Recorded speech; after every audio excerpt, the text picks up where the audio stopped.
جو ہے ٹیلے کولے ہے پیسوں کی ڈالرز کی جو ان کے پاس حرام کی کمائی ہے، اور یہ سمجھتے ہیں کہ ہم اس طرح پی ٹی آئی کے جو آزاد امیدوار ہیں ان کے خلاف پروپیگنڈا کر کے مختلف پروپیگنڈے یہ لوگ کرتے ہیں سوشل میڈیا پہ، میڈیا میں عام ووٹرز کو کہ آپ ان کو ووٹ نہ دیں، یہ کامیاب نہیں ہو سکتے، ان کا کوئی وہ نہیں ہے۔ تو پی ٹی آئی سے صرف بیٹ کا نشان چھینا گیا ہے جو انشاءاللہ واپس ہوگا، اور یہ چیف جسٹس نے جو یہ چلا جائے گا انشاءاللہ اسی سال چلا جائے گا، تو پھر یہ واپس بھی ہوگا، اور کوئی اگر منصف اور ایماندار جج بیٹھ گیا جو انصاف پر یقین رکھتا ہو تو وہ واپس بھی کرے گا، کیونکہ یہ قانون کے مطابق یہ فیصلہ نہیں ہوا۔ تو بہرحال میں کہنا یہ چاہتا ہوں کہ یہ پی ٹی آئی کے جو ٹکٹ ہولڈر ہے، تو پی ٹی آئی کے لوگ خود حلف اٹھاتے ہیں قرآن پہ کہ ہم پارٹی کے ساتھ ہوں گے، وفادار ہوں گے، اور اگر ہم جیت گئے تو ہم ان کے ساتھ ہوں گے۔ خیبر پختونخوا میں ہم نے ہر جگہ پہ ہر امیدوار نے یہ حلف اٹھایا ہے، اور پھر یہ بھی پروپیگنڈا کیا گیا ہے کہ یہ جو آزاد امیدوار ہے تو ان کی کوئی حیثیت نہیں ہے اور اس کا کوئی وہ مستقبل نہیں ہے، کیونکہ پی ٹی آئی جو ہے وہ ختم ہو گئی ہے۔ اور ابھی جو پاکستان تحریک انصاف نے پارلیمنٹیرین کے نام سے ایک ویب سائٹ کا لانچ کیا، پارلیمنٹیرینز، تو یہ مافیا نے آپ اس کی کرتوت دیکھے کہ ان کا ویب سائٹ چینج کر کے صرف اس جو ہے پارلیمنٹیرین لگا کے اور باقی ویب سائٹ وہی رکھا، اور اس میں تقریباً 80% غلط جو امیدوار ہیں ان کے انفارمیشن دے کے اور 20% صحیح دے کے، تاکہ لوگ تھوڑا بہت یقین بھی کریں، تو وہ کر دیا ہے۔ لیکن پی ٹی آئی نے اس کا بھی حل نکال دیا، اور اب ہر بندے کو معلوم ہے کہ کسی بھی حلقے میں، یعنی وہ پنجاب کا ہو، خیبر پختونخوا، سندھ بلوچستان کا ہو، اس میں لوگوں کی امیدوار کون ہے، کس حلقے میں، یعنی صوبائی ہو یا قومی میں ہو، تو ان میں امیدوار کون ہے اور لوگ ان کو سپورٹ کرتے ہیں، عام لوگ۔ پرویز خٹک نے بھی یہی سوچا چھوڑا ہے وہاں پر نوشہرہ میں، اور خیبر پختونخوا میں یہ بات کرتے ہیں کہ میں وزیر اعلیٰ بنوں گا اور میری حکومت ہوگی، میں یہ کروں گا وہ کروں گا، اور ان کا جو زیادہ اب فوکس ہے وہ آزاد امیدواروں پہ ہے کہ یہ میرے ساتھ شامل ہوں گے۔ تو یہ بھی سب پروپیگنڈا ہے، پرویز خٹک کی کوئی حیثیت نہیں ہے۔ اگر 1-2-3 سیٹیں بھی جیت گیا تو میں کہوں گا کہ انہوں نے بہت بڑی کامیابی حاصل کی، جو اب نظر نہیں آ رہی۔ اس کی بنیادی وجہ یہ ہے کہ انہوں نے عوامی نیشنل پارٹی کو جو حلقہ بندیاں کی ہے الیکشن کمیشن کے ساتھ، مافیا کے ساتھ، تو وہ تو اپنی جگہ انہوں نے اپنے لیے کر دی ہے جو کر سکتے تھے کہ ہمیں اس کا فائدہ ہو، اور اس کا زیادہ نقصان پی ٹی آئی سے زیادہ نیشنل پارٹی کو ہو گیا، عوامی نیشنل پارٹی کو، کہ ان کے ممبران جو ہے کچھ علاقوں میں کڑے بھی نہیں ہوئے، اور جہاں پہ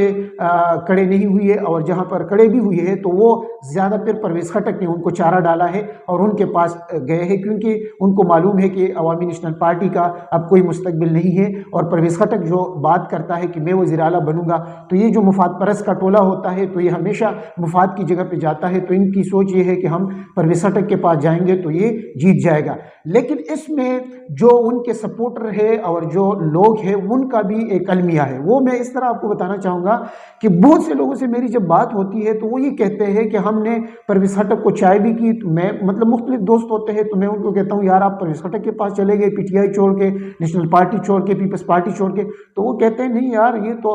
فلانے نے کہا تھا کہ یار چائے کرو، چائے کا پروگرام کرو، ان کو بلاؤ، بیٹے کو بلاؤ، عمران خٹک کو بلاؤ، فلانے کو بلاؤ، تو ہم یہ کرتے گے، لیکن ووٹ صرف عمران خان کا ہے۔ تو جس طرح یہ ہمارے ساتھ 2 نمبری کرتے ہیں تو ہم بھی ان کے ساتھ کریں گے، الیکشن کے دن جب ہم ووٹ ڈالیں گے تو ہم صرف عمران خان کو ڈالیں گے۔ تو یہ بھی حقیقت ہے، اور اس حقیقت کا اظہار خود پرویز خٹک کے بیٹے ابراہیم نے بھی کیا ہے کہ لوگ ہمارے ساتھ بھی 2 نمبری کرتے ہیں، اور اس میں حقیقت بھی یہی ہے کہ لوگ ان کے ساتھ بھی دھوکہ بازی کرتے ہیں، کیونکہ جب آپ خود کسی کو دھوکہ دیتے ہیں کرسی کے لیے اور اپنے مفاد کے لیے تو لوگ بھی آپ کو پھر دھوکہ دیں گے اور لوگ بھی آپ کے ساتھ اسی طرح سلوک کریں گے۔ تو یہ وہ حقائق ہے جو نہ صرف پنجاب سندھ میں ہو رہے ہیں، آزاد امیدوار ہر جگہ پہ حلف اٹھا رہے ہیں، اور لوگوں کو معلوم بھی ہے باوجود اس کے کہ پی ٹی آئی کو اب تک نہ جلسوں کی اجازت ہے، نہ ریلی کی اجازت ہے، نہ کارنر میٹنگ کی اجازت ہے، اور اب سب سے بڑھ کر ان کو بینر چھاپنے کی بھی اجازت نہیں ہے، یعنی ان کو جہاں بینر چھاپے جاتے ہیں کارخانوں کو یہ حکم دیا ہے کہ آپ ان کے بینر نہ چھاپیں۔ کچھ لوگ چھاپتے ہوں گے اور کچھ لوگ یہ بھی کرتے ہیں 2 نمبری، فار ایگزامپل اسلام آباد کے حلقے کی اگر میں بات بتاؤں کہ جو امیدوار ہے جو پی ٹی آئی نے نامزد کیا ہے تو وہ تو سب کو معلوم ہے، لیکن کچھ ایسے لوگ بھی کمپنی نے یا جو یہ نہیں چاہتے اسٹیبلشمنٹ نے کہ یہ جو پی ٹی آئی ہے جیت نہ جائے، تو انہوں نے کچھ ایسے لوگ ان کو بھی کہا ہے کہ آپ بھی الیکشن میں حصہ لے اور آپ عمران خان کی تصویر لگا دیں کہ میں بھی اس حلقے سے الیکشن لڑ رہا ہوں۔ لیکن لوگوں کو معلوم ہے پی ٹی آئی کے جو ورکر ہے وہ تعلیم یافتہ ہے، ووٹر بھی تعلیم یافتہ ہے، اور جو ان کو پوری معلومات ہے کہ کیا ہونے جا رہا ہے اور کیا ہو رہا ہے۔ تو یہ سب جو ہو رہا ہے یہ صرف یہ ہے کہ کسی بھی طرح ہم عمران خان کو آنے نہ دیں یا ان کی ووٹ بینک کو کم سے کم کرے، ان کے جو امیدوار ہے کم سے کم جیتے، اور باوجود یہ کہ ایک طرف یہ بات کرتے ہیں، دوسری بات یہ بھی آس لگائے بیٹھے ہیں کہ یہ سارے ہمارے ساتھ بھی شامل ہو جائے، تمام سیاسی جماعتیں، خاص کر پیپلز پارٹی، نون لیگ، تو یہی تمنا بیٹھے ہیں کہ یہ لوگ ہمارے ساتھ شامل ہو جائے، لیکن وہ کسی کے ساتھ شامل نہیں ہوں گے۔ ابھی بھی وہ عمران کے ساتھ ہے، عمران کے ساتھ رہیں گے۔ جو لوگ عمران سے گئے ہیں تو وہ ان کا مستقبل اور ان کا ماضی اور حال بھی لوگوں کے سامنے ہے، تو اس پر وہ فیصلہ کریں گے، اور ہم امید کرتے ہیں کہ ووٹر کو چاہیے کہ فیصلہ وہ کرے جو آپ کے ضمیر کے مطابق ہو، ان لوگوں کو ووٹ دیں، آپ کسی بھی پارٹی سے آپ کا تعلق ہو، لیکن ووٹ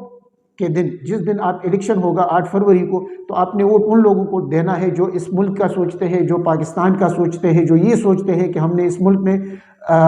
رشوت، کرپشن ختم کرنی ہے، اس ملک میں رول آف لا، قانون کی حکمرانی کرنی ہے، قانون کی پاسداری رکھنی ہے، اور اس ملک کو ریاستی مدینہ کی طرز پہ ہم نے سسٹم بنانا ہے۔ تو اور عوام کی جن کو خیال ہو،